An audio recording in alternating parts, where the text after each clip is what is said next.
నమస్తే, welcome to our channel.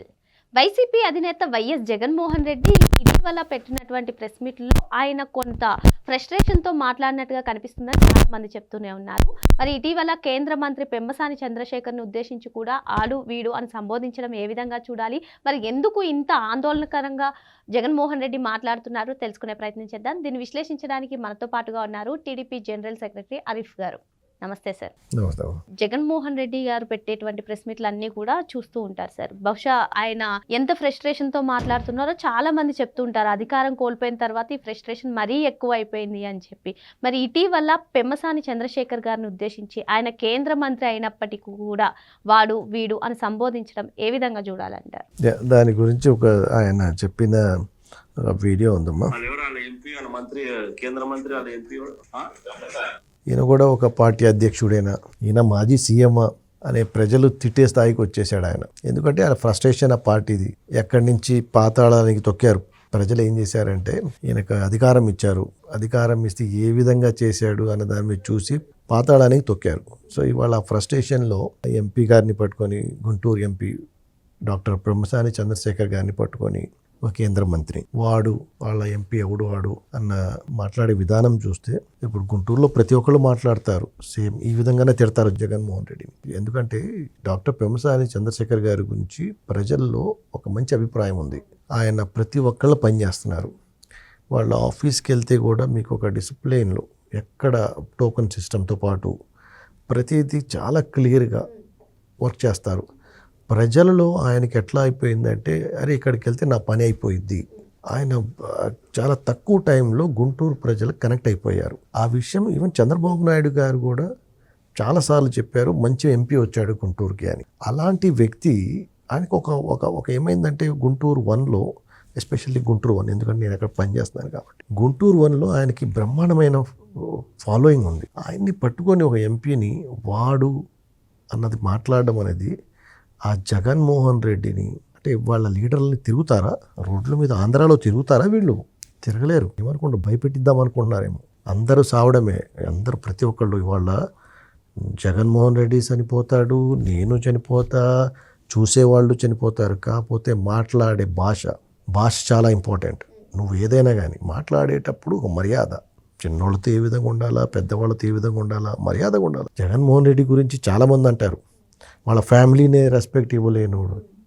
అవన్నీ మేము మాట్లాడట్లేదు. కాకపోతే నువ్వు పెమ్మసాని చంద్రశేఖర్ దగ్గరికి వచ్చేదానికి నువ్వు ఏ విధమైతే ఏదైతే భాష నువ్వు మాట్లాడావో నువ్వు దాన్ని వెనక్కి తీసుకోవాలి.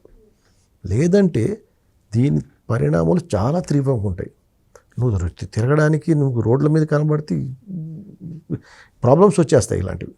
ఎందుకంటే ఒక ఎంపీని నువ్వు ఈ విధంగా మాట్లాడావంటే అది చాలా ఇబ్బందికరమైన విషయం. పెమ్మసాని చంద్రశేఖర్ గారినే కాకుండా ఇంతకు ముందు పెట్టినటువంటి ప్రెస్ మీట్లో ఏకంగా ముఖ్యమంత్రి అయినటువంటి చంద్రబాబు నాయుడు గారిని కూడా ఏదో బావిలో చూసి దూకేయండి, అసలు మీరు పాలన బాగా అందించట్లేదు, ఇటువంటి చాలా మంది పైన, ఈవెన్ లోకేష్ గారి పైన, పవన్ కళ్యాణ్ గారి పైన చేస్తూనే ఉన్నారు కదా తరచుగా. అయినా సరే కూటమి ప్రభుత్వం ఎటువంటి యాక్షన్ తీసుకోవట్లేదు అనే వాదనలు కూడా వినిపిస్తున్నాయి. సో మరి దీనికి ఏమైనా చెక్ పెట్టే విధంగా మీరు ప్రయత్నాలు చేయబోతున్నారా, యాక్షన్ తీసుకోబోతున్నారా? అంటే ఇప్పుడు గవర్నమెంట్ వచ్చిన తర్వాత 18-19 మంత్స్ అవుతుంది దగ్గర. సో పాలన ముందు ఇంపార్టెంట్, ప్రజలకి ఇచ్చిన కమిట్మెంట్ ఇంపార్టెంట్. ఈ చిన్నవి వీటి వచ్చేస్తాం వీళ్ళ దగ్గర కూడా, వీళ్ళందరినీ కూడా లైన్లోకి వచ్చేస్తారు. అందరికీ భయం ఒకటే ఉండిద్ది. భయం అనేది ప్రతి ఒక్కడికి ఉండాలా. గవర్నమెంట్ అంటే ప్రతి ఒక్కడికి భయం ఉండాలా. వాళ్ళు ఎప్పుడో ఏదో చేస్తారు అనే తర్వాత ముందు ఇవాళ భయం ఉండిద్ది, భయం పెట్టాలా. అండ్ భయం పెడతాం కూడా, వదిలిపెట్టేది ఏం లేదు ఇక్కడ. నువ్వు అనుకుంటున్నావేమో, నువ్వు జనాల్ని నువ్వు మభ్యపెట్టి నువ్వు చేసిన ఏదైతే పాలన 5 సంవత్సరాలు ఉందో దాన్ని చూసి ప్రజలు నిన్ను అనిపించుకోలాగా చేసుకున్నావు. సో ఇప్పుడు నువ్వు చేసే మాటలు ఏదైతే చేస్తున్నావో అవన్నీ చంద్రబాబు గారు టాప్ లీడర్. ఆయన పేషెన్స్గా ఉన్నాడు అంటే దాని అర్థం మీరు ఈజీగా తీసుకోవద్దు చెప్తున్నా. దానికి ఒక పులి స్టాప్ ఉండిద్ది, కామాలు ఉండవు. గ్యారంటీగా మీ ప్రవర్తన మీద పులి స్టాప్ ఉండిద్ది. డెఫినెట్లీ దాన్ని మీరు అనుకుంటున్నారేమో 2 సంవత్సరాలు అయింది. ఇప్పుడు ప్రజల మీద ఒక ఏదైతే కమిట్మెంటు, ఏదైతే ఎంప్లాయ్మెంట్ కానీ, ఐటీ కంపెనీస్ కానీ, ఇటు రోడ్స్ కానీ, అటు అమరావతి కానీ ప్రజలకు ఇచ్చిన వాగ్దానాలు ఏంది అవన్నీ అమలు చేయడంలో ఇప్పుడు ఒక లైన్గా మెల్లిగా అన్నీ సెటరేట్ అవుతున్నాయి. దీని తర్వాత రేపు జరిగే పరిణామాలు మీ అందరికీ భయం భయం భయం ఉండాలా. గవర్నమెంట్ అంటే భయం లేకపోతే ఏమైందంటే ఆ గవర్నమెంట్ ముందుకెళ్ళలేదు, ప్రజలకు మంచి పరిపాలన ఇవ్వలేదు. ఇలాంటి వాళ్ళు ఏదైనా ఇట్లా ఈ విధంగా మాట్లాడితే వీళ్ళ వల్ల ఏమైందంటే ప్రతి ఒక్కళ్ళు ఇట్లా తయారవుతారు. సో ఇది కాకుండా ఉండాలంటే గవర్నమెంట్ ఏం చేసిద్ది, ఇలాంటి వాళ్ళని పక్కన నెట్టేసిద్ది. వీళ్ళందరూ రేపు అందరూ వీళ్ళందరినీ లోపల వేయడమే, అందరూ వెళ్ళిపోతారు. ఈ విధానం మాట్లాడే విధానం ఏంటంటే ఏదో జైలుకి వెళ్తున్నారు వైఎస్ జగన్మోహన్ రెడ్డి గారు మాత్రమే కాదు, ఆ పార్టీ నుంచి ఉన్నటువంటి మాజీ మంత్రులుగా వ్యవహరించినటువంటి వాళ్ళు, ఎమ్మెల్యేగా వ్యవహరించినటువంటి వాళ్ళు, వీళ్ళందరూ కూడా అదే భాషతో మాట్లాడుతున్నారు కదా. మరి ప్రజలు కూడా కొంచెం అసంతృప్తిగా ఉన్నారు, అసలు యాక్షన్ తీసుకోవట్లేదు అనే వాదనలు వినిపిస్తున్నాయి. సో మీరన్నట్టుగా పాలనపైన ఈ 2 సంవత్సరాలు దృష్టి పెట్టారు, ఇప్పుడైనా సరే వీళ్ళందరినీ కట్టడి చేస్తారంటారు? డెఫినెట్లీ దీని మీద ప్రజలైతే వీళ్ళని వ్యతిరేకిస్తున్నారు. లీడర్ ఇలాంటి వాడైతే ఇలాంటి లీడర్లే ఉంటారు. ఈ లీడర్ ఏదైతే జగన్మోహన్ రెడ్డి వాడే భాష మిగతా లీడర్లు కూడా అదే భాషను మాట్లాడుతున్నారు. సో అదేదో అప్పుడేదో పవర్లో ఉన్నారు కాబట్టి సార్ మెప్పు పొందడానికి మాట్లాడారు అనుకుంటున్నారు. ఇప్పుడు వాళ్ళు 11 సీట్లతోటి ఉన్నారు. ప్రజలు మన గుంటూరు జిల్లాలో కూడా 2-3 మినిస్టర్లు వాళ్ళ పేర్లు కూడా తీసుకోవాల్చుకోవట్లేదు. వాళ్ళ జనాల్ని బఫూన్లాగా చూస్తున్నారు, ఒక కామెడీ యాక్ట్ అంతకంటే దరిద్రంగా చూస్తున్నారు వాళ్ళని. సో వాళ్ళ గురించి నేను కూడా మాట్లాడడం అంత ఇదేం కాదు. బట్ డెఫినెట్లీ ఈ 2 సంవత్సరాలు ప్రజల మీద, పరిపాలన మీద సార్ ఆలోచన పెట్టారు. వచ్చే 3 సంవత్సరాలు ఉన్నాయి ఇంకా అనుకుంటున్నారేమో. మీరు ఇష్టం వచ్చినట్టు మాట్లాడితే ఊరుకున్నది ఎవరు లేరు. గ్యారంటీ, చట్టం, ప్రభుత్వం వాళ్ళ పనులు వాళ్ళు గ్యారంటీ చేస్తే మిమ్మల్ని ఇబ్బందికరమైన పరిస్థితులు మీకు ఏర్పడతాయి. వీళ్ళ భాషను పక్కన పెట్టుకున్నట్లయితే ఇప్పుడు ప్రభుత్వం ఏ పని చేసినా ఆ పని మేమే చేసాం, మా హయాంలోనే దీనికి పునాదులు పడ్డాయి. ఇప్పుడు చంద్రబాబు నాయుడు గారు అంతా కూడా క్రెడిట్ చోరీ చేస్తున్నారు. అది ఏ విషయంలో అయినా, గూగుల్ డేటా సెంటర్ కానివ్వండి, లేదంటే ఇప్పుడు వెలుగొండ ప్రాజెక్టు గురించి కూడా తాజాగా స్టార్ట్ చేశారు. ఏంటి మరి క్రెడిట్ చోరీ అంశాన్ని ఏ విధంగా చూడాలి? నిజంగా మీరు క్రెడిట్ చోరీ చేస్తున్నారా? నిజంగా మీరు ప్రజలకు ఇప్పుడు ఏం చేయట్లేదా? జగన్ ప్రభుత్వంలో వచ్చిన వాటినన్నింటినీ మీ ఖాతాలో వేసుకుంటున్నారా? ప్రజలు ఇచ్చిన తీర్పు కనబడుతుంది కదమ్మా, ప్రజలు ఇచ్చిన తీర్పు కనబడుతుంది. 11 స్థానాలు వచ్చినాయి. ఇంకా వాళ్ళు ఏం చేశారు? వాళ్ళు అన్నీ చేసుంటే వాళ్ళకి ఆ స్థానాలు ఎందుకు వచ్చేది? 11 వాళ్ళ పార్టీని భూస్థాపితం చేశారు ప్రజలు. ఇంకా వాళ్ళేం చేసేది ఏంది? మా నాయకుడి చరిత్ర అందరికీ తెలుసు, దేశం మొత్తం తెలుసు. అదే నేను కొత్తగా ఇప్పుడు మేము ఇక్కడ మాట్లాడాల్సింది లేదు, దేశం మొత్తం తెలుసు చంద్రబాబు నాయుడు గారి గురించి. ఆయన విజన్ ఏంటి అన్నది ఇప్పుడు వేరే రాష్ట్రాల ముఖ్యమంత్రులు కానివ్వండి, అక్కడ కంట్రీలో ఉన్న ప్రైమ్ మినిస్టర్స్ కానివ్వండి, కొత్త ప్రైమ్ మినిస్టర్స్ కానీ, మినిస్టర్స్ కానీ, ప్రతి ఒక్కళ్ళు చంద్రబాబు గురించి మాట్లాడతారు. ఆయన వచ్చారంటే 100 కంపెనీలు వస్తాయి, ఆయన వచ్చారంటే 100 పెద్ద పెద్ద ఇండస్ట్రీస్ వస్తాయి, ఆయన వచ్చారంటే ప్రతి బిగ్ ఆర్గనైజేషన్స్ ఆయనతో పాటు ఉంటాయి. ఎందుకంటే ఆయన పాలన ఉంది కాబట్టి, ఆయన ఇన్ని సంవత్సరాల నుంచి పాలించాడు కాబట్టి, ఆయన అనుభవము దాని మీద అందరూ వస్తారు. అది అందరి ప్రజలకు తెలుసు కాబట్టి ఈ విధమైన వాళ్ళకి 11 ఇచ్చారు. మిగతా ఇప్పుడు ఎన్డీఏ సర్కార్కి అన్ని మెజారిటీ ఇచ్చారు.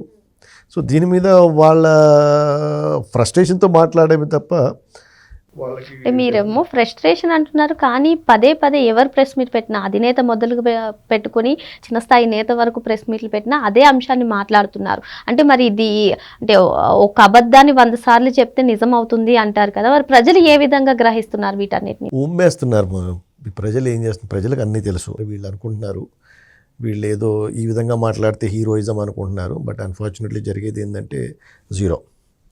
ఇలాంటి వాళ్ళని ప్రజలు చూస్తున్నారు. ఏదో పెద్ద ఈ విధంగా మాట్లాడితే ఎదురోళ్ళని భయభ్రాంతులు చేసి లేనిది మనం పస్సాలు చెప్తే అది ఉన్నదైనట్టు. ఈ మధ్యలో జనాల దగ్గర ప్రతి ఒక్కళ్ళ దగ్గర టెలిఫోన్ ఉంది, సోషల్ మీడియా ఉంది, ప్రింట్ మీడియా, ప్రతి ఒక్కళ్ళకి అన్నీ తెలుసు. ఇవాళ రోజు జనాల్లో పూర్తి అవగాహన ఉంది. ఎవరేం చేయగలుగుతారు, ఏ విధమైన పరిపాలన కావాలా, బయట ప్రపంచంలో ఏ విధంగా జరుగుతుంది, ఇక్కడ ఏం చూస్తున్నాము అని ప్రతిదీ చూస్తున్నారు. వాళ్ళ క్యాలిక్యులేషన్ చూసుకొని ఈ విధమైన భూస్థాపితం చేశారు 11 సీట్లు ఇచ్చి. ఇంకా వీళ్ళు ఇదే స్ట్రాటజీ చేసుకుంటారు అంటే ప్రజలు కొడతారు. ప్రజలు ఏం చేస్తారంటే వీళ్ళ లీడర్ కనబడితే కొడతారు. కొట్టినప్పుడు ఏమైంది, ఉన్న 11 సీట్లు కూడా వాళ్ళు కూడా పారిపోయే పరిస్థితి వచ్చింది. సో అందువల్ల వాళ్ళకు కూడా అడ్వైస్ ఏంటంటే ఆప్షన్స్ చాలా ఉన్నాయి. సో ఇలాంటి లీడర్షిప్ కింద ఏ విధంగా పనిచేస్తారు? లీడర్ అనేవాడు ఏంటంటే ఒక మర్యాద, ఒక పద్ధతి, ఆయన్ని చూసి 10 మంది నేర్చుకోవాలా. ఈయన మాట్లాడే భాష 10 మంది ఈ విధంగా మాట్లాడుతూ ఉంటే ప్రజలు అసహించుకుంటున్నారు. సో ఇది కరెక్ట్ కాదు. అంటే ఇప్పుడు భాష మార్చుకోకపోతే భయపెట్టబోతున్నారు అనుకో. భాష మారాల. భాష మారకపోతే ప్రజలు రోడ్ల మీద తిరగనివ్వరు. ఎందుకంటే పెమ్మసాని మీద మాట్లాడిన భాష మీద గుంటూరు జిల్లాలో రోడ్ల మీద తిరుగుతారా వీళ్ళు? కష్టమైపోయింది. అంటే ఎవరిని ఆపలేం కదా. ఇప్పుడు ఒకళ్ళ మీద ఒక అభిమానం ఉండిద్ది. మీరు ఆ అభిమానాన్ని మీరు ఇచ్చేద్దాం అనుకుంటే వాళ్ళు ఒప్పుకుంటారా? వాళ్ళు అంటే గవర్నమెంట్ యాక్షన్ తీసుకునే ముందే ప్రజలే ఆన్సర్ చెప్తారు. 100% ఏదో చెప్తున్నా కదమ్మా. ఒక లీడర్ మీద ఒక అభిమానం ఉండిద్ది. ఆ అభిమానానికి వాళ్ళకి ఏం ఆలోచన ఉండదు. ఇక నువ్వు మా లీడర్ని ఈ విధంగా అన్నావు, నువ్వు పెమ్మసాని గారిని ఈ విధంగా ఎట్లా అంటావు అన్న దాని మీద రివెంజ్ తీసుకునే వాళ్ళు ఉంటారు. అదే జాగ్రత్తగా ఉండాలి. అదే చెప్తున్నా నేను. రోడ్ల మీద తిరగకూడదంటే దానికి అర్థం అదే. మీరు జాగ్రత్తగా ఉండాలి. మాట్లాడే మా భాష ఏందనేది. నువ్వు పని చేయకపోతే నువ్వు క్వశ్చన్ చేయి. యాజ్ ఎ సిటిజన్గా నువ్వు హ్యావ్ ఎ రైట్. నువ్వు క్వశ్చన్ చేయొచ్చు. ఏం పెమ్మసాని గారు మీరు ఇది టైం అన్నారు, ఇది అవ్వలేదని. అలాంటి వాటికి ఆయన అనుసరిస్తారు, మేము చెప్పగలుగుతాము. ఎక్కడ ఆయన ప్రతిదీ కూడా ఏదైతే కమిట్మెంట్ ఇచ్చాడో ఆ కమిట్మెంట్ ప్రకారం ఒక్కొక్కటి సార్ట్అవుట్ చేసుకుంటూ వస్తున్నారు. సో అలాంటి వాళ్ళ మీద బురద జల్లడమేనా? అంటే బాగా పనిచేసే వాళ్ళకి, ప్రజలకు పనిచేసే వాళ్ళకి, ప్రజలకు ఉపయోగపడే లీడర్ని ఆయన ఏమి కోట్ల రూపాయలు ఆయన మీలాగేమి డబ్బు కోసం వచ్చి రాజకీయాలను చేయట్లేదు. ఆయనకి సఫిషియంట్ ఇది ఉంది ఆయన లైఫ్. ఆయన అమెరికాలో బ్రహ్మాండమైన లైఫ్ నుంచి వదిలిపెట్టుకొని ఇక్కడ ప్రజల చంద్రబాబు పిలుపు మేరకు రాజకీయాల్లోకి వచ్చి ఇవాళ ప్రజలకి ఏం కావాలనేది 2 ఇయర్స్లో సెంట్రల్ మినిస్టర్ ఆయనకి రావడం. ఎందుకంటే ఆయన ఏ విధంగా పని చేస్తున్నాడు, ఏదో ఇవన్నీ డబ్బులతోటి అయ్యేది కాదమ్మా. ఇది వెరీ డిసిప్లైన్. ఆయన చేసే ప్రతి పనిలో ఆయన కష్టపడి పనిచేస్తాడు. కాబట్టి ఆ ప్రజలు ఆయన్ని ఆ విధంగా 2 ఇయర్స్లో అంత కనెక్ట్ అయిపోయారు. సో అలాంటి లీడర్లను పెట్టుకొని ఈ విధంగా మాట్లాడడం కరెక్ట్ కాదు. మరి 2019లో ఘన విజయాన్ని 151 సీట్లతో ఘన విజయాన్ని అందుకున్న వైసీపీ 2024లో 11 సీట్లకు పరిమితం కావడం ఆ వైసీపీ అధికారంలో వాళ్ళు ఉపయోగించిన భాషేనని, మరి ఇప్పటికీ కూడా ఆ భాష మార్చుకోకపోతే ప్రజలే బుద్ధి చెప్తారని చెప్పి సార్ చెప్తున్నారు. మరో అంశంతో మళ్ళీ కలుద్దాం. Thank you sir.